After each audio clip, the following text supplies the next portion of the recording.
15 કરોડથી વધુનું રોકાણ, 400થી વધુ ભાગીદારો સાથે સંવાદ અને 15 ઉદ્યોગપતિઓ સાથે વન ટુ વન ચર્ચા.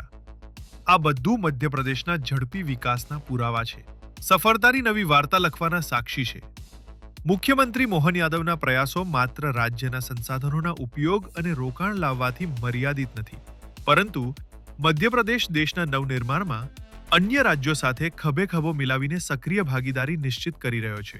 મોહન યાદવના આ પ્રયાસો દર્શાવે છે कि તેઓ મધ્યપ્રદેશને આત્મનિર્ભરતાની દિશામાં આગળ લઈ જઈ રહ્યા છે. ऐसे में बड़े पैमाने पे निवेशकों का रुझान मध्य प्रदेश के साथ आ रहा है और परमात्मा की दया से भौगोलिक दृष्टि से भी मध्य प्रदेश मध्य में होने से हमारे उद्योगपति अपने सारे माल को पूरे देश में और देश से बाहर दुनिया में बॉम्बे और इत्यादि गुजरात के पोर्ट के माध्यम से भी भेज सकते हैं.